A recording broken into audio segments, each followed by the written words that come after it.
The crystal glass shatters. Not literally, but the sound of Callum's voice cuts through the rooftop restaurant with the same violence. Sharp, jagged, impossible to ignore. "You're dead when we get home." Ezra's hands move before his brain catches up. Both palms press against the curve of his stomach, fingers splaying wide as if he can shield what's growing inside from the words alone. 7 months. The sweater doesn't hide it anymore. Nothing hides it anymore. The jazz piano falters. A woman at the next table stops mid-laugh. Her companion reaches for his wine glass but doesn't lift it. Everyone hears. Everyone pretends they don't. Ezra can't breathe. The city stretches beyond the floor-to-ceiling windows. Lights like scattered diamonds. Buildings stacked against the night sky, endless and indifferent. Up here, 43 floors above the streets, the world feels small, contained.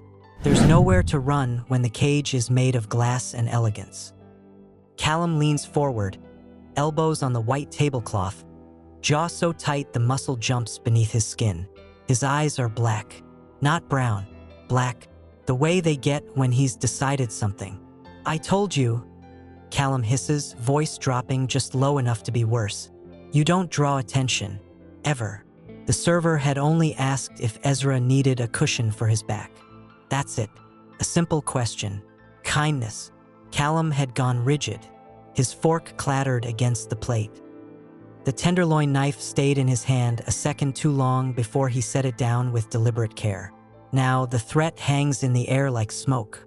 Ezra swallows. His throat clicks. The baby kicks. A flutter against his ribs, small and insistent. "I'm here," it seems to say. "Don't forget me." He never does. "I'm sorry," Ezra whispers. His voice doesn't carry past their table, but it doesn't need to. Callum's hearing is sharp. Alpha hearing. The kind that catches every tremor, every hitch of breath, every crack in Ezra's armor. Callum's lips curl. Not a smile. Something uglier. "You will be." The candle between them flickers. Wax pools around the wick, golden and slow. Ezra watches it instead of Callum's face. Watches the flame bend and recover. Bend and recover. He learned not to argue. Not in public. Public scenes make Callum meaner later. Quieter. More deliberate. Private is worse. Private is where bruises bloom in places no one sees. Where apologies turn into accusations. Where Ezra ends up on his knees, promising he'll be better, quieter, invisible. The restaurant buzzes back to life around them. Conversations resume. Forks scrape plates. The pianist starts a new song. Something soft, something forgettable. But Ezra feels every eye that landed on them and slid away. No one asks if he's okay. No one ever does. Across from him, Callum straightens his tie. Smooths his jacket. He's handsome when he's calm. Sharp cheekbones, strong jaw, hair perfectly styled. The kind of alpha who photographs well, who shakes hands with confidence, who everyone calls a catch. Ezra used to believe that. Now he just counts the minutes until they leave. To his left, the third chair at their table sits occupied. Ezra doesn't remember when that happened. The seat had been empty when they arrived. Callum had waved off the hostess, insisting they didn't need extra settings. Privacy mattered, he'd said. Always privacy. But now there's a man sitting there. Tall. Maybe. It's hard to tell when he's seated, but his presence feels large. He wears black. Suit jacket tailored so precisely it looks painted on. Shirt open at the collar, no tie. His hair is purple. Not dyed poorly, but vibrant. Deliberately bold. Slicked back from a face that could have been carved from stone. Tattoos crawl up his neck from beneath his collar. Shadows and shapes Ezra can't make out in the candlelight. Dark eyes that haven't blinked in what feels like minutes. The man hasn't spoken, hasn't moved, hasn't reacted, but he's been watching. Ezra's pulse trips over itself. He doesn't know this man, doesn't recognize him, and yet something about the way he sits, utterly still, hands folded on the table, head tilted just slightly, makes Ezra's instincts scream, not in fear, in recognition. Predator. Callum's phone buzzes. He glances at the screen, scowls, and stands abruptly. His chair scrapes backward. The sound grates against Ezra's nerves like nails on glass. "Bathroom," Callum snaps. He doesn't wait for acknowledgement, just turns and strides toward the back of the restaurant, shoulders stiff, fists clenched. As he passes Ezra's chair, his shoulder clips Ezra's arm. Hard. Ezra gasps. The impact isn't enough to hurt. Not really, but it's enough to remind him. Could. If I wanted to. The candle flame shudders. Ezra's hands tremble against his stomach. And then silence. The kind that feels heavier than sound. Ezra doesn't look up, doesn't turn his head. If he stays still enough, maybe the stranger will ignore him. Maybe this moment will pass. Maybe. You have 90 seconds. The voice is calm, deep, the kind of voice that doesn't need volume to command. Ezra's breath catches. After that, the man continues. He becomes violent. Ezra's head snaps up. The stranger is looking at him now, fully, those dark eyes steady and unreadable. No judgment, no pity, just certainty. "Please," Ezra whispers, glancing toward the bathroom. "You don't understand. If he sees you talking to me, he won't touch you tonight." The man's tone doesn't change, doesn't soften. It's not a comfort, it's a fact. Not if you don't want him to. Ezra's heart hammers so hard he feels it in his teeth. "How do you? You're pregnant," the stranger says. "Male Omega. No family nearby. No independent finances." His gaze drops briefly to Ezra's stomach, then back to his face. "You think staying quiet protects your pup." The air leaves Ezra's lungs. No one knows those things. No one except Callum. "How? I know men like him." The stranger's expression doesn't shift. They don't love. They collect. Ezra opens his mouth, closes it. His hands shake harder. "Why are you doing this?" The question comes out broken, desperate. The man reaches into his jacket, slowly, deliberately, and places something on the table between them. A card. Heavy. Matte black. One name embossed in silver. Kael Draven. 2 phone numbers beneath it. No title. No company. Just the name. "He threatened you in public," Kael says quietly. "That made it my business." Footsteps. Ezra's panic spikes. He knows that gait. The sharp click of dress shoes against marble. "He's coming back," Ezra breathes. Kael stands. Smooth, unhurried, like he's been waiting for exactly this moment. "Good," he says. Then this ends. Callum stops 3 feet from the table. His eyes flick from Ezra to Kael, back to Ezra, then to the card on the table. "What the hell is this?" His voice is tight, controlled, the kind of control that comes before an explosion. Ezra's mouth goes dry. He can't speak, can't move. His entire body locks down, instinct screaming at him to make himself smaller, quieter, less. Kael doesn't sit back down. He stands beside Ezra's chair. Not in front of it, not blocking, just present. The space between them feels deliberate, protective without being possessive. "I heard you threaten an Omega carrying a child," Kael says. His tone is conversational, almost polite. "That was unwise." Callum's face flushes. Red creeps up his neck, staining his jaw. "This is between us." He points at Ezra without looking at him. "Ezra, get up. We're leaving." Ezra's legs twitch. Muscle memory. 6 months of conditioning. Obey. Don't make it worse. Survive. But his hands don't leave his stomach. Kael shifts, just slightly, just enough that his shadow falls across the table, cutting through the candlelight. "He's not leaving with you," Kael says. The restaurant goes quiet again. Not completely. The pianist still plays. Glasses still clink. But the conversations nearest to them die mid-sentence. Heads turn. Pretense evaporates. Callum laughs. It's a harsh sound. Bitter. Wrong. "Do you know who I am?" Callum's chest puffs out. Alpha posturing. Territorial display. "I'm Callum Voss, VP of Operations at Vertex Solutions. I have connections. resources. You think you can just... Do you know who I am? Kael interrupts. His voice doesn't rise, doesn't sharpen, but the question lands like a blade between ribs. Callum's jaw works. His eyes drop to the card again. Ezra watches the color drain from Callum's face.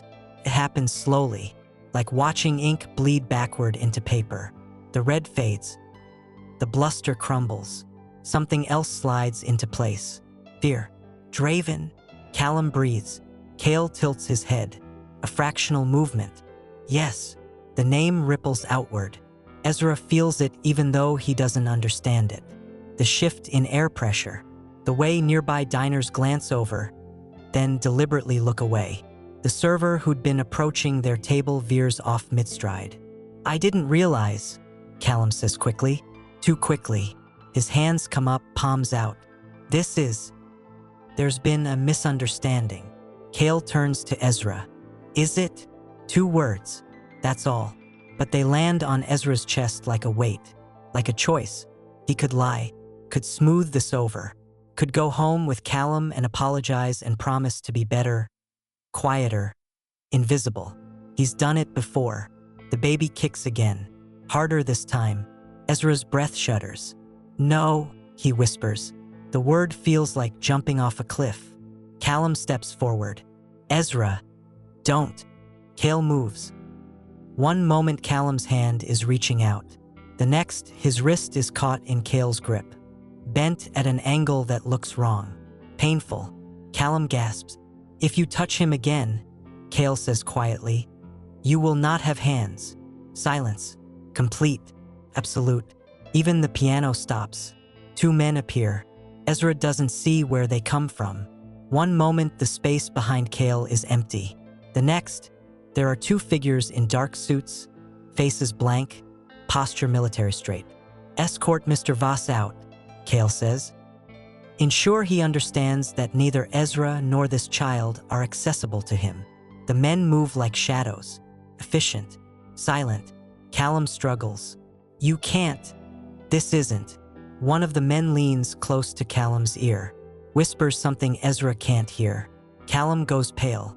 This isn't over, he shouts as they guide him toward the exit. His voice cracks. Ezra, you're making a mistake. Ezra doesn't look at him. Can't. If he looks, he'll break. The elevator doors close. Callum's voice cuts off mid-threat, and then silence again, but different this time, softer. Ezra's hands are still on his stomach, still trembling. His whole body shakes now, adrenaline crashing through him in waves. Relief hits so hard it hurts. His vision blurs. Tears spill over, hot against his cheeks. He presses his palms harder against his belly, feels the baby move. Alive, safe, for now. Kael returns to the table, sits down across from Ezra. His movements are calm, unhurried, like nothing happened. You did well, he says. Ezra laughs, comes out wet, broken. I don't understand. His voice is hoarse. Who are you? Kael's expression doesn't change, but something in his eyes softens, just barely. An alpha who failed to protect someone once, he says. I don't repeat mistakes. Ezra stares at him, at this stranger with purple hair and tattoos, and a voice like gravel and silk. At this man who appeared out of nowhere and dismantled Callum with 6 words and a business card. What happens now? Ezra asks. Kael slides the card closer to him. You don't go home tonight, he says, or any night after. Ezra doesn't go home. Within an hour, his life is dismantled. He doesn't see it happen, doesn't participate. He sits in the back of a car, leather seats, tinted windows, the kind of vehicle that costs more than Ezra's yearly salary, and watches the city scroll past while strangers erase Callum from his existence. Kael sits beside him, silent, steady. Your belongings are being removed from his apartment, Kael says without looking at him. Everything. Clothes, documents, anything with your name on it. Ezra's throat tightens. He won't let them in. He doesn't have a choice. The certainty in Kael's voice should be unsettling. Instead, it's the first thing that's felt solid in months. Your phone, Kael continues, pulling a sleek black device from his pocket. New number, encrypted. Callum's contact information is blocked. He won't be able to reach you. Ezra takes the phone. It's heavier than his old one. Substantial. My job. You have a leave of absence. Effective immediately. Full pay. Kael finally looks at him. He knows where you work. He would have gone there. Would have. Past tense. As if it's already happened. Already been handled. Did he? Ezra asks quietly. He tried. Ezra closes his eyes. Imagines Callum storming into the office. Making a scene. Demanding to see him. The humiliation would have been. Security removed him before he reached your floor, Kael says. There's a restraining order being filed tonight. Temporary, but enforceable. If he comes within 500 feet of you, he'll be arrested. Ezra's hands shake. He presses them against his thighs. Why are you doing this? Kael is quiet for a moment. The car turns left, and the city lights streak across his face in gold and shadow. Because I can, he says finally, and because no one else will. The car pulls into an underground garage. Clean, well lit, expensive cars lined up like soldiers. They take an elevator. Kael presses the button for the 27th floor. The doors close. Where are we? Ezra asks. Somewhere safe. The elevator opens into a hallway. Soft lighting, dark wood floors, abstract art on the walls. At the end of the hall, Kael stops at a door and unlocks it. This is yours, he says. The apartment is beautiful. Floor-to-ceiling windows overlooking the city. Open-concept living space with a kitchen island, plush gray sofa, soft rugs. A bedroom visible through an open door, king-size bed, crisp white linens. Ezra steps inside slowly. His shoes sink into the carpet. How long? He whispers. As long as you need. Ezra turns. Kael stands in the doorway, hands in his pockets. He doesn't enter. Doesn't cross the threshold. I can't pay for this, Ezra says. His voice cracks. I don't have. It's not about payment. Then what is it about? Kael's jaw tightens. For the first time, something flickers across his face. Something raw. Making sure you survive, he says. Both of you. Ezra's hand moves to his stomach automatically. Your prenatal appointments are covered, Kael continues. There's a car service available whenever you need it.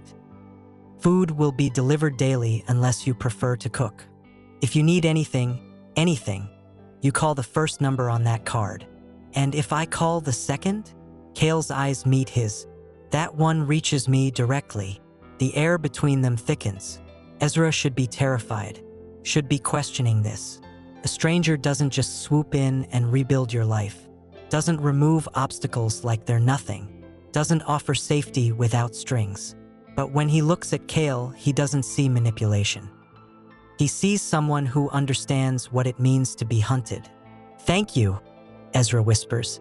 Kael nods once. Then he steps back. Lock the door behind me, he says. You're safe here, but lock it anyway. The door closes softly. Ezra stands in the center of the apartment, alone, and finally lets himself cry. Ezra wakes to sunlight. Not harsh, not blinding, just soft, golden light filtering through gauzy curtains. For 3 full seconds, he forgets. Forgets the restaurant, the threat, the purple-haired stranger, the apartment. Then he moves and his body reminds him. Aches in places that didn't hurt yesterday. Tension released so suddenly his muscles don't know what to do with rest. His hand finds his stomach and the baby kicks immediately. Strong, insistent. Still here, still safe. Ezra exhales slowly. The bedroom is quiet. He's still wearing yesterday's clothes, the sweater, the jeans that barely button anymore. He should shower, change, figure out what happens next. But first, he needs to know this is real. He gets up carefully. His back protests. 7 months pregnant makes every movement deliberate. He pads barefoot into the main room, half expecting the apartment to be gone. A dream, a desperate fantasy conjured by exhaustion and fear. But it's still here, The city stretches beyond the windows, awake and indifferent. Morning traffic creeps through streets far below. The kitchen gleams, unused and perfect. On the counter sits a paper bag. Ezra approaches slowly. Inside, fresh pastries still warm. A container of fruit, orange juice, decaf coffee. A note, handwritten on thick cardstock. Your things arrived early this morning. The bedroom closet. K. Ezra's chest tightens. He walks to the bedroom, opens the closet. Everything is there. Every piece of clothing he owned. His books, his laptop, the framed photo of his grandmother, the only family picture he kept. Even the stuffed bear from his childhood, worn and faded, that he'd hidden in the back of Callum's closet because Callum said it was childish. Tears blur his vision. Someone went through Callum's apartment and took everything. Didn't miss a single item. Didn't leave anything behind for Callum to hold hostage. Ezra sinks onto the edge of the bed, clutching the bear to his chest, and cries until his throat aches. 3 days pass. Ezra doesn't leave the apartment. He's not hiding. Not exactly. But every time he thinks about opening the front door, his chest tightens. What if Callum is waiting? What if the security Kael promised isn't real? What if his phone rings? The new phone, the encrypted one, unknown number. Ezra stares at the screen. His thumb hovers over the decline button. Then he remembers. Kael said this phone was secure. If someone got the number, Kael allowed it. He answers. Ezra, a woman's voice, professional, warm. My name is Dr. Anita Reeves. I'm calling to schedule your 28-week prenatal appointment. Are you available tomorrow at 10? Ezra's throat closes. I don't have insurance anymore. Callum, your insurance is active. Everything is covered. I have all your records transferred from your previous OB. You're still with Dr. Patel, correct? Yes. Perfect. Dr. Patel will see you tomorrow at 10. The car service will pick you up at 9:30. Is that acceptable? Ezra can't speak. Ezra?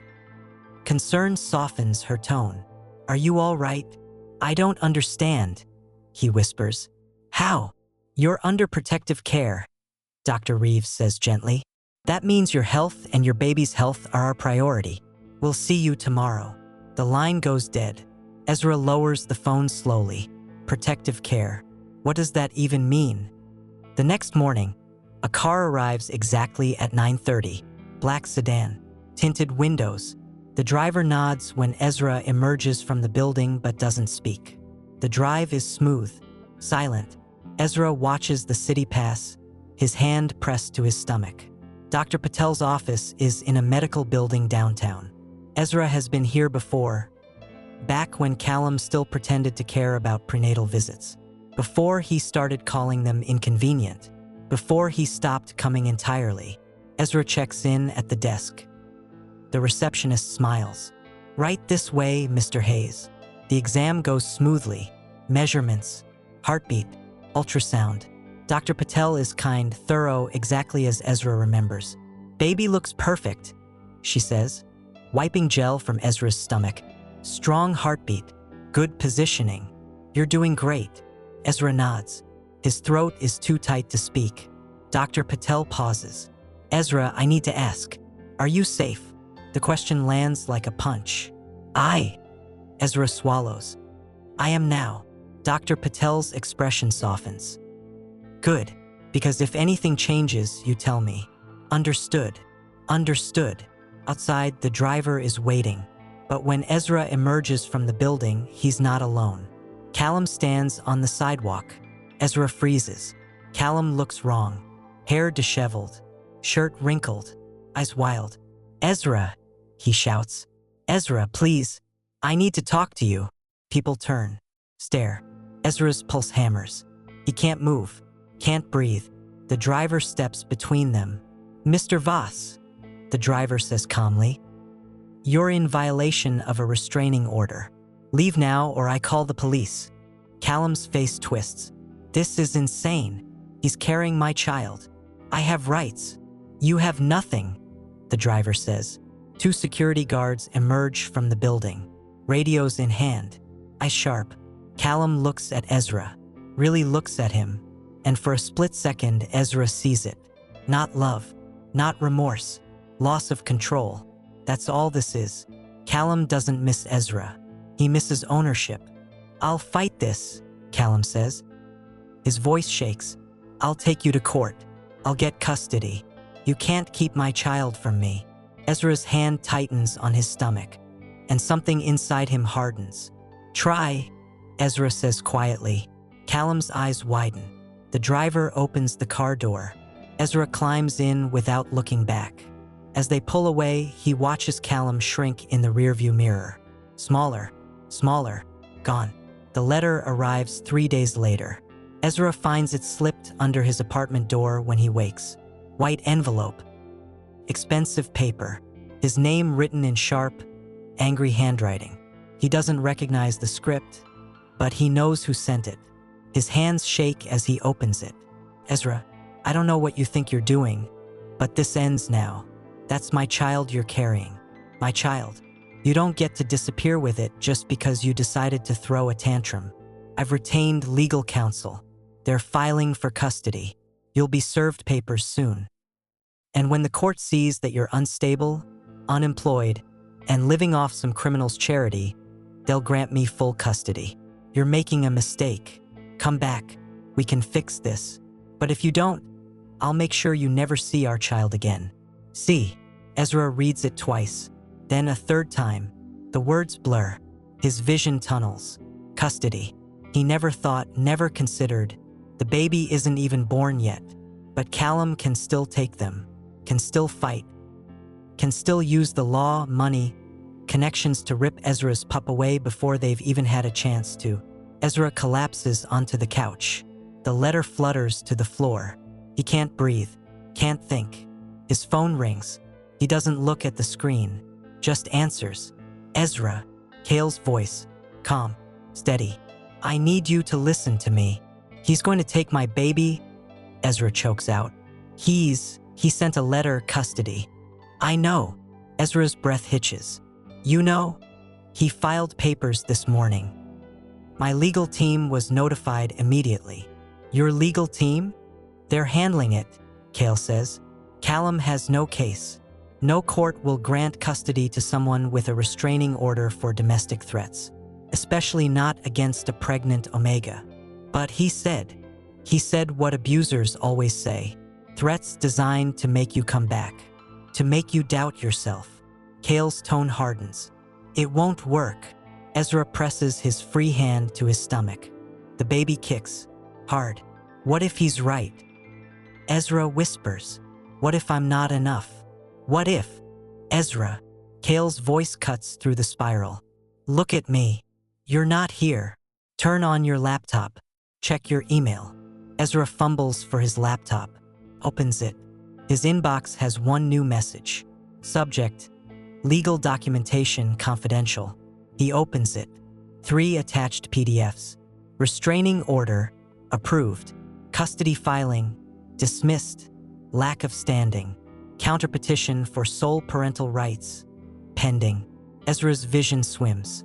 You filed for sole custody?" "My attorneys did," Kael corrects. "On your behalf. Callum can't take what he has no legal claim to.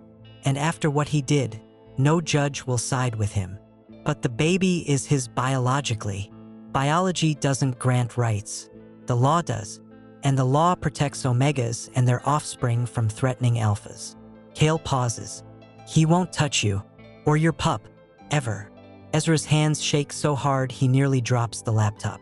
"Why are you doing this?" The question tears out of him. "Why do you care?" Silence. Long enough that Ezra thinks the call dropped.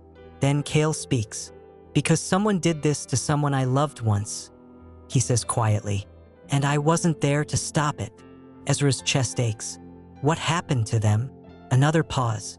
"They didn't survive." The words hang in the air like smoke. Ezra closes his eyes.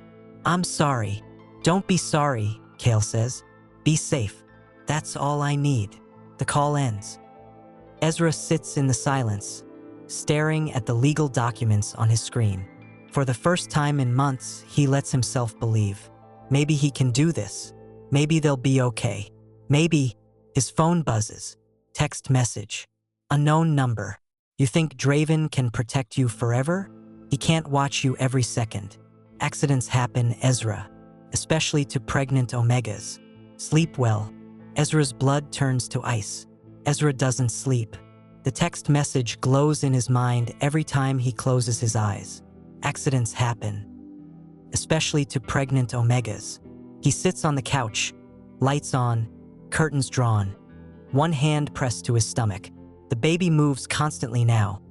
Restless, sensing his fear through the bond they share. Omegas always know when their pups feel their distress. It's biology, instinct, terror compressed into cellular memory. 3 in the morning, his phone rings. Kael's number. You're awake, Kael says. Not a question. How did you? I have alerts on your apartment. Movement sensors. You've been pacing for 2 hours. Ezra should be disturbed by that. Should feel violated. Instead, he feels seen. He sent another message, Ezra whispers. After you called, he said accidents happen to pregnant omegas. Silence on the other end. But it's not empty silence. It's the kind that precedes violence. Forward it to me, Kael says finally. His voice is cold, surgical. Now, Ezra sends the screenshot with shaking hands. 30 seconds pass. The number's been traced, Kael says. Burner phone, but it pinged off a tower 3 blocks from his office. He's getting sloppy. He's escalating. Yes. Ezra stands, starts pacing again. His bare feet whisper against the carpet. What do I do? You do nothing, Kael says. I handle this. No. The word comes out sharper than Ezra intended.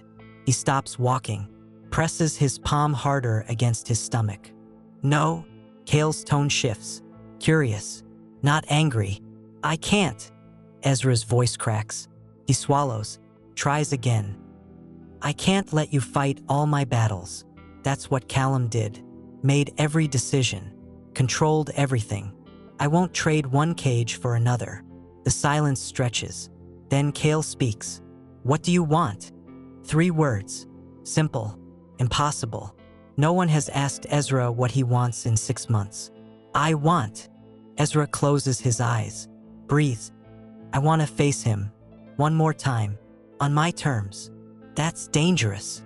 Everything is dangerous, Ezra says. But I need him to hear it from me. That I'm not coming back. That he doesn't own me. That this pup is mine. More silence. All right, Kael says finally. But on my terms. Controlled environment. Security present. You speak. He listens. Then he's gone. Where? Your old workplace. Tomorrow. Noon. He'll be there for a meeting, one my people arranged. You'll walk in. Say what you need to say. Walk out. Ezra's heart hammers. What if he? He won't touch you. I'll be there. So will my men. But Ezra. Kael's voice softens. Just barely. If you do this, you can't hesitate. Abusers feed on doubt. You have to mean every word. Ezra looks down at his stomach. At the curve that's grown so much in 7 months. At the life depending on him to be strong. I will, he says. The next day, Ezra stands outside the building where he used to work. Glass and steel. 12 stories. He spent 3 years here before Callum convinced him to take a leave of absence. You're too stressed. The pup needs you calm. I'll take care of everything. That was the beginning of the end. Kael stands beside him. Black suit. Hands in pockets. 3 men in similar attire stationed at the entrance. You ready? Kael asks. Ezra nods. His hands shake, but he doesn't hide them. They take the elevator to the 8th floor. Conference room B. The same room where Ezra used to give presentations. Where he used to feel competent. Valuable. Before Callum made him feel small. Callum is already inside. He sits at the head of the table, scrolling through his phone. Confident, comfortable, like he owns the space. When the door opens, he looks up. His expression shifts through 3 emotions in 2 seconds. Surprise, irritation, rage. What is this? Callum stands. Ezra, what are you doing here? And why is he? Sit down, Ezra says. His voice doesn't waver. Callum blinks. Excuse me? Sit down. For a moment, Callum looks like he might lunge. His shoulders tense. Fists clench. Kael shifts. Just slightly. Just enough. Callum sits. Ezra steps forward. Kael stays by the door. Silent. Watchful. I'm going to say this once, Ezra begins. His hands rest on his stomach. Grounding. Anchoring. You don't get to threaten me anymore. You don't get to call, text, or come near me. You don't get to claim this child. You lost that right when you told me I was dead. Callum's jaw works. I was angry. I didn't mean. Yes, you did. Ezra's voice is steady. You meant every word. Just like you meant it every time you told me I was stupid. Every time you isolated me from friends. Every time you made me apologize for existing. That's not. I'm not done. Ezra takes another step forward. You don't love me. You never did. You wanted something you could control. And I let you, because I thought that's what Omegas were supposed to do. Submit. Stay quiet. Survive. Tears burn behind his eyes, but he doesn't let them fall. But I'm not surviving anymore. I'm living. And this pup, he spreads his fingers across his belly, will never know what it's like to be afraid of their own parent. Callum's face twists. You can't keep my child from me. I have rights. You have nothing, Ezra says quietly. The court already dismissed your petition. You're legally barred from contact. And if you send one more threat, one more message, you'll be arrested. Callum looks at Kael. You did this. You poisoned him against me. Kael doesn't respond. No, Ezra says. You did this. The moment you decided I was property instead of a person. This is on you. Callum stands abruptly. The chair scrapes backward. Two of Kael's men step into the room. We're done, Ezra says. He turns toward the door. Ezra. Callum's voice cracks. Desperate now. Please, I can change. I'll get help. Just give me another chance. Ezra pauses, looks back. No, he says, and walks out. Outside, the sun is too bright. The air is too sharp. Ezra's legs feel like water. Kael appears beside him. You did well. Ezra can't speak, can't process. His chest feels too tight, like something is trying to claw its way out. They reach the car. Ezra climbs in. The door closes. Silence. Then he breaks. Sobs rack his body. Relief, terror, grief, rage. All of it pouring out at once. His hands clutch his stomach as the baby kicks frantically, responding to his emotional storm. Kael doesn't touch him, doesn't speak, just sits, present, steady. When the tears finally slow, Ezra wipes his face. His voice is hoarse. I feel sick. That's normal, Kael says. Your body is processing trauma. It'll pass. How do you know? Kael's expression darkens. Experience. Ezra looks at him, really looks, at the tattoos creeping up his neck, the scars barely visible beneath his collar, the way his eyes never fully soften. Who did this to? Ezra asks quietly. The person you couldn't save. Kael is silent for so long Ezra thinks he won't answer. Then, my brother. Ezra's breath catches. He was Omega, Kael continues. His voice is flat, emotionless, bonded to an alpha who seemed perfect, charming, successful. By the time we realized what was happening, it was too late. He was isolated, afraid, convinced he deserved it. What happened? Kael's jaw tightens.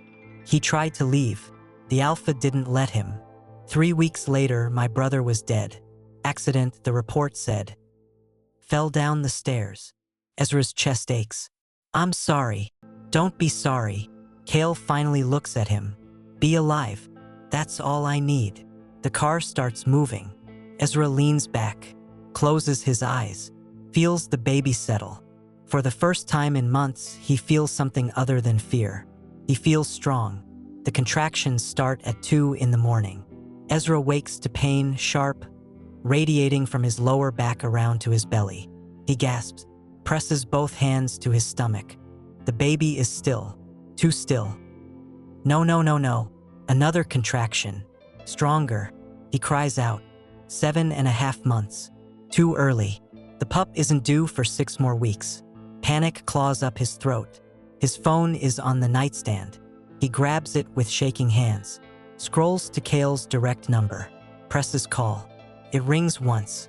Ezra. Kael's voice is alert. Awake. What's wrong? Contractions.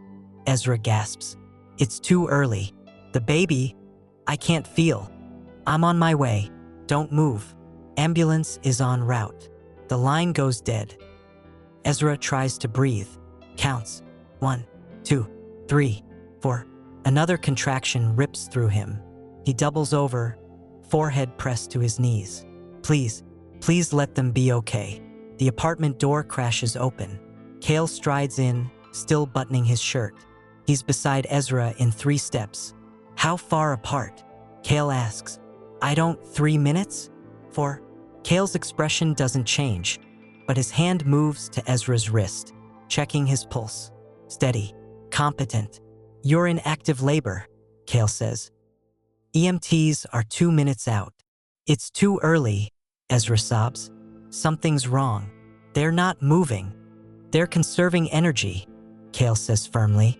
That's normal before birth. Ezra, look at me. Ezra meets his eyes. You're going to be fine, Kael says.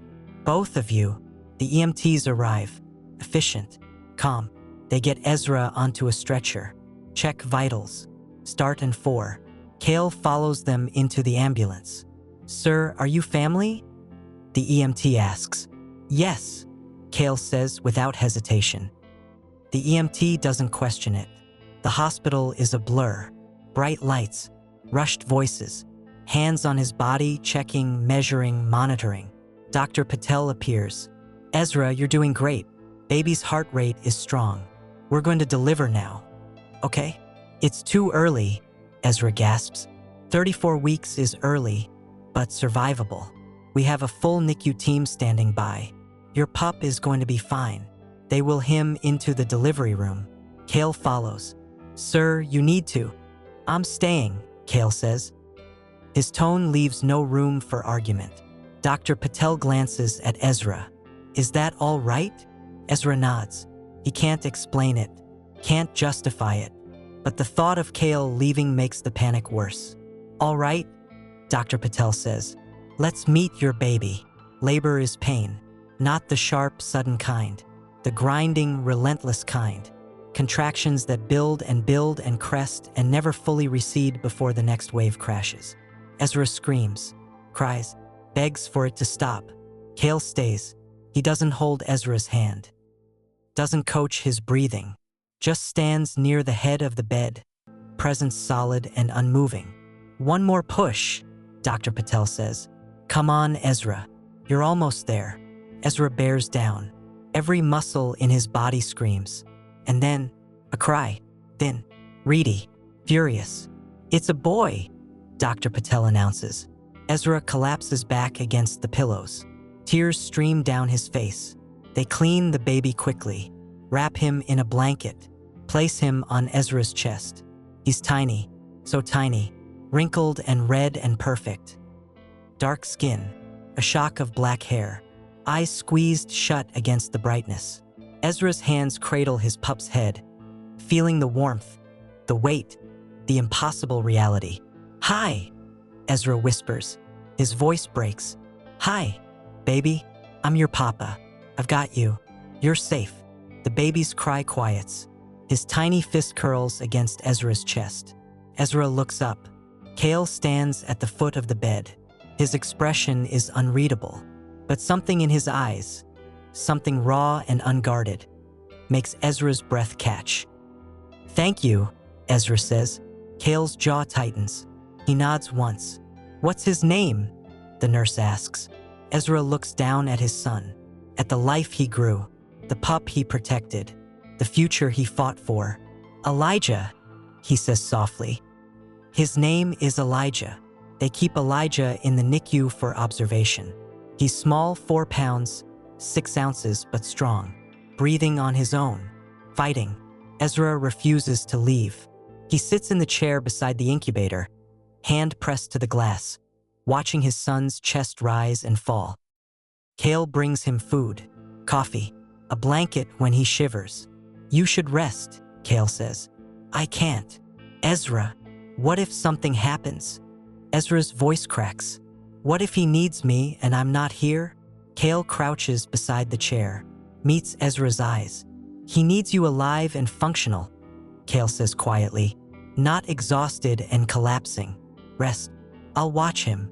"You don't have to." "I know."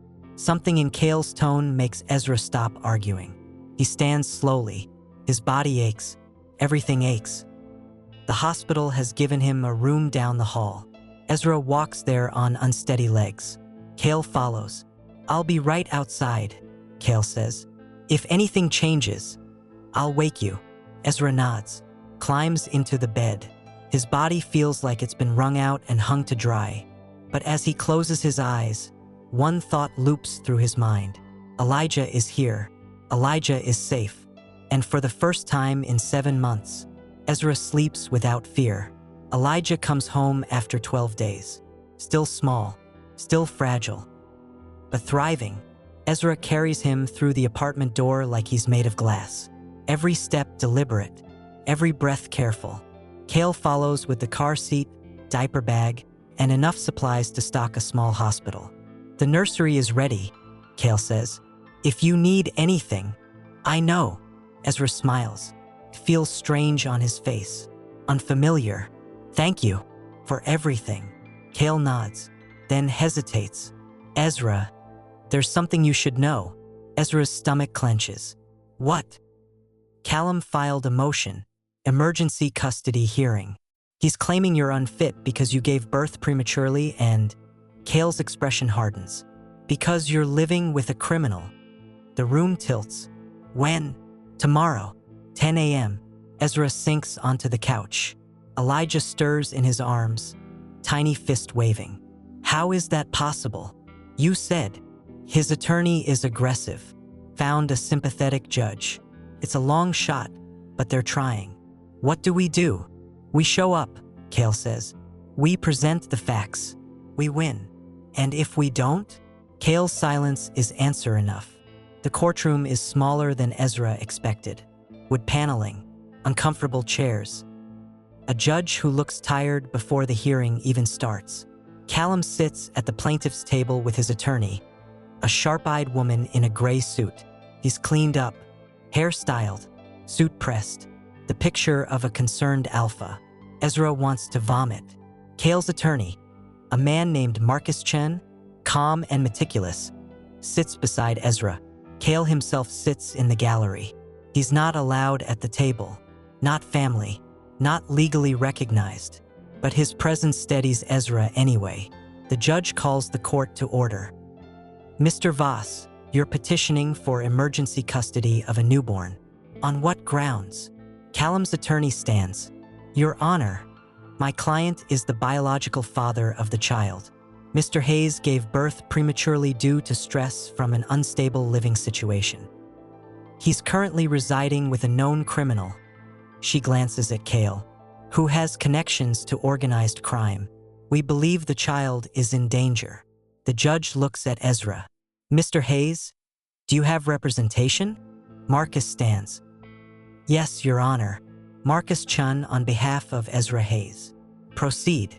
Marcus opens a folder. "Your Honor, Mr. Voss is under a restraining order for threatening Mr. Hayes while he was pregnant. The premature birth was caused by stress Mr. Voss created through continued harassment, including threatening text messages sent after the restraining order was issued. We have evidence." He slides documents across the table. The judge reads. Her expression tightens. "Mr. Voss, you sent these messages." Callum shifts. "I was upset. I didn't mean." "Did you send them?" "Yes." The judge sets the papers down. "And you're asking me to grant you custody of a child you've been legally barred from being near?"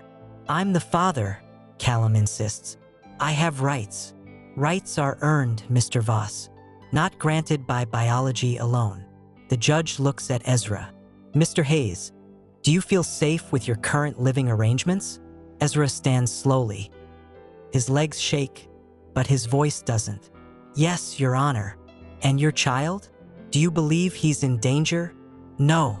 Ezra's hand moves to his chest, where Elijah rests in a wrap against his body, sleeping, peaceful. He's safer now than he's ever been. The judge studies him for a long moment. Mr. Voss, your petition is denied. The restraining order remains in effect. You are not to contact Mr. Hayes or his child in any capacity. If you violate this order, you will be arrested. Do you understand? Callum's face goes white. Do you understand? Yes. Good. Court is adjourned. The gavel falls. Ezra's knees buckle. Marcus catches his elbow. You did it, Marcus says quietly. It's over. Ezra looks across the room. Callum stares at him. Not with rage, not with malice, with loss. And for the first time, Ezra feels nothing. No guilt, no fear, no doubt, just relief. Outside the courthouse, Kael waits by the car. Well? He asks. Ezra smiles. A real smile. We won. Kael's expression softens. Just barely. Of course you did. Ezra adjusts Elijah in the wrap. The baby yawns. So small, so fragile, so worth every fight. Kael, Ezra says, I need to know something. What? Why does Callum think you're a criminal? Kael is quiet for a moment. Then he opens the car door. Because I am, he says simply. Get in. I'll explain on the way. They don't go back to the apartment. Kael drives out of the city, past suburbs, past strip malls and gas stations and farmland. The silence in the car is comfortable, safe. Elijah sleeps against Ezra's chest. His tiny breaths warm through the fabric. After an hour, Kael pulls off onto a gravel road. It winds through trees, up a hill and ends at a house. Not a mansion, not a penthouse. A house, stone and wood, large windows, a porch with rocking chairs, surrounded by forest. Where are we? Ezra asks. Home, Kael says. He gets out. Ezra follows. Inside, the house is warm. Lived in. Bookshelves line the walls. A fireplace dominates the main room. Photographs hang in simple frames. People Ezra doesn't recognize, places he's never been. Kael gestures to the couch. Sit. I'll make tea. Ezra sits carefully, cradling Elijah. The baby stretches, whimpers, then settles back into sleep. Kael returns with 2 mugs, sets one in front of Ezra, sits in the chair across from him. You wanted to know who I am, Kael says. Ezra nods. My family controls shipping routes, legal and otherwise, imports, exports, some of it clean, some of it not.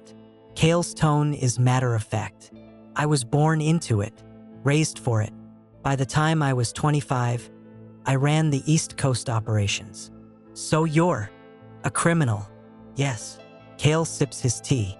I've broken laws, hurt people who needed hurting, made decisions most would call immoral. Ezra's chest tightens. Why are you telling me this? Because you deserve the truth. Kael sets his mug down. When Callum called me a criminal in court, he wasn't wrong. But he also didn't understand what that means. What does it mean? Kael leans forward, elbows on knees, hands clasped. It means I have resources, he says. Money, connections, people who owe me favors. I used all of it to protect you, to dismantle Callum, to make sure you and Elijah would be safe. But why? Ezra's voice cracks. You didn't know me. You didn't owe me anything. Kael's jaw tightens. For a long moment, he doesn't speak. Then, my brother's name was Ethan. Ezra goes still. He was 2 years younger than me, Kael continues. Omega, kind, gentle, everything I wasn't. He bonded young, 22, to an alpha named David. Everyone thought David was perfect. Successful attorney, charming, respectable. Kael's voice doesn't change, but something in his eyes darkens. It took 6 months for the mask to slip. By then, Ethan was isolated. No friends, no job. David controlled everything. Money, communication, movement. Ezra's throat burns. I didn't see it, Kael says. I was too focused on business, too confident Ethan was happy. When he finally told me, when he showed me the bruises, I promised I'd get him out. What happened? David found out Ethan was planning to leave. 3 days later, Ethan fell down the stairs, broke his neck, died instantly. Kael's hands curl into fists. The police ruled it an accident. No investigation. No consequences. David remarried within a year. Ezra can't breathe. I made sure David disappeared, Kael says quietly. Quietly, permanently. No one questioned it. No one mourned him. But it didn't bring Ethan back. I'm sorry, Ezra whispers. Don't be. Kael looks at him. When I saw Callum threaten you in that restaurant, I saw David. I saw Ethan. And I swore. His voice cracks, just barely. I wouldn't fail again. Tears blur Ezra's vision. You didn't fail, he says. You saved us. Kael shakes his head. You saved yourself. I just made it easier. No. Ezra shifts Elijah. Stands. Crosses to where Kael sits. You gave me a choice.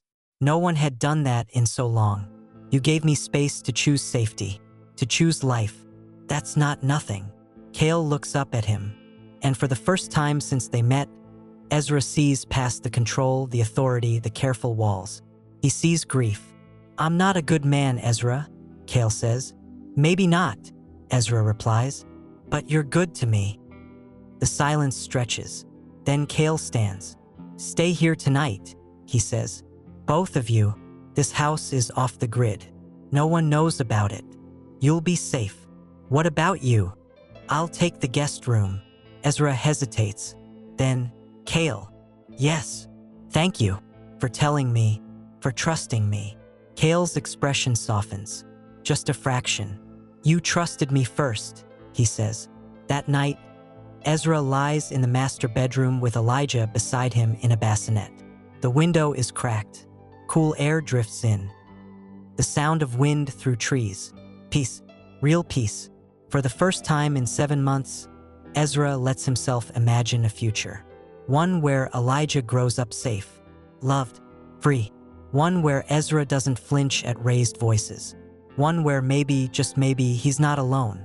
He thinks of Kael, of the grief carved into his bones, of the way he looked at Elijah with something like wonder, of the way he never once demanded anything in return. Ezra closes his eyes and dreams of spring. 6 months later, Ezra sits at a table by the window. The rooftop restaurant glows around him. Crystal glasses, soft jazz. The city lights stretching endlessly beyond the glass walls. 43 floors above the streets. The same restaurant where everything changed. But tonight, everything is different. Elijah babbles from the stroller beside him. 8 months old now. Chubby cheeks. Bright eyes. A smile that could melt glaciers. Across from Ezra, Kael cuts his steak with precise movements. Still dressed in black. Still tattooed. Still radiating the kind of calm authority that makes people look twice. But softer now. Or maybe Ezra just sees him differently. He's going to knock over your wine, Kael says without looking up. Ezra glances down. Elijah's fist is inches from the glass. Nice try, troublemaker. Ezra moves the glass out of reach. Elijah giggles. The server approaches. The same server from that night. She recognizes them. Ezra can see it in her eyes, but she only smiles. Dessert menu? She asks.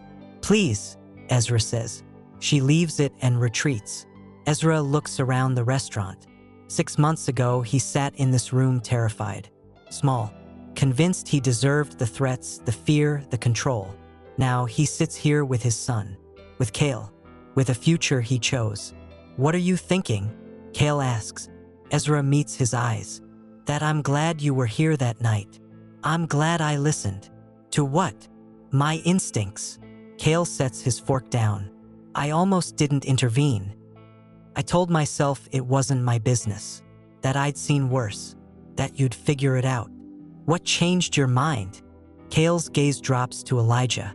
You put your hands on your stomach. The way you tried to protect him, even when you couldn't protect yourself. He pauses. Ethan used to do that. In the end, before David, he doesn't finish.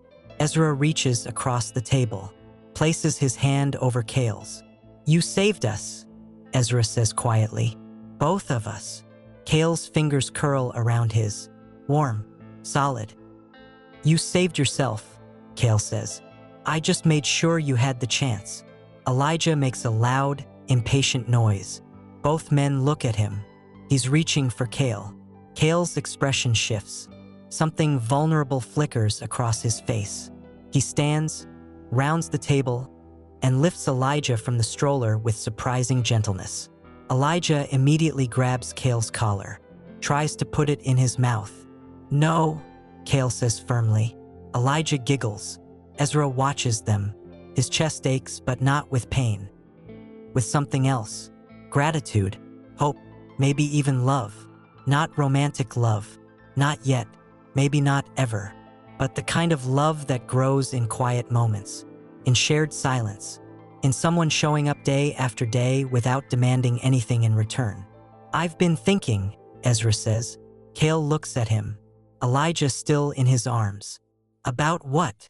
About going back to work. Part-time. The company reached out. They want me back. Do you want to go back? Ezra considers. 6 months ago, the thought would have terrified him. Leaving Elijah, re-entering the world, risking visibility. Now it feels like reclaiming something stolen. Yes, he says. I think I do. Kael nods. Then you should. What about Elijah? There's a daycare 2 blocks from your office. Vetted, secure. Or, Kael hesitates. I can adjust my schedule. Ezra blinks. You'd watch him. I already do. Most days. It's true. Over the past 6 months, Kael has been there. Not hovering. Not controlling. Just present. Helping with feedings. Changing diapers. Rocking Elijah to sleep when Ezra's too exhausted to stand. You don't have to. I know. Kael's voice is steady. But I want to. The restaurant hums around them. Conversations. Laughter. Life. Ezra stands. Crosses to where Kael holds Elijah. Thank you, Ezra says, for everything. For giving me a chance to be more than what I was told I could be. Kael's jaw tightens. You were always more. You just needed space to remember. Elijah yawns. His tiny fist relaxes against Kael's chest. He's falling asleep, Ezra murmurs. We should go. They gather their things. Pay the check. Walk toward the elevator. As the doors close, Ezra catches his reflection in the polished metal. He looks different, stronger, calmer, like someone who survived and chose to keep living. The elevator descends. Elijah sleeps against Kael's shoulder. And Ezra feels, for the first time in a year, like he's exactly where he belongs. 3 weeks later, a letter arrives. Not slipped under the door, not threatening, just delivered by regular mail to the apartment Ezra now calls home. The return address is a law office in another state. Ezra opens it carefully. Mr. Hayes, this letter is to inform you that Callum Voss has relinquished all parental claims to the minor child, Elijah Hayes. He has signed over full custody and requested no contact. This decision is final and legally binding. Enclosed are the notarized documents for your records. Sincerely, Patterson and Associates. Ezra reads it twice, 3 times. Then he calls Kael. He's gone, Ezra says when Kael answers. His voice shakes. He signed away his rights. It's over. Silence. Then good. Just good. What else is there to say? Kael's tone is even. He lost. You won. Elijah is safe. That's all that matters. Ezra sits down heavily. The letter trembles in his hand. I thought I'd feel different, he admits. Relieved, maybe, or angry, but I just feel tired. That's normal. Closure doesn't always feel like victory. Sometimes it just feels like finally being able to rest. Ezra closes his eyes. Can I? Can you what? Rest. Kael is quiet for a moment. Then, yes, you can rest now.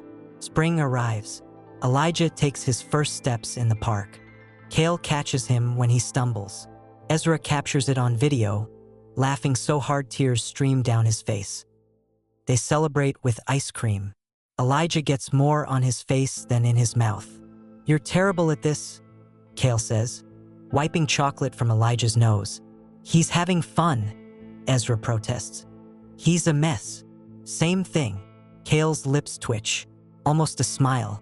They walk through the park. Elijah between them, holding both their hands, toddling on unsteady legs. The sun is warm. The sky is blue. Normal. Beautifully, impossibly normal. I've been thinking, Kael says, about the house. The one upstate, where we stayed after the hearing. Ezra remembers. The forest. The quiet. The sense of safety that soaked into his bones. What about it?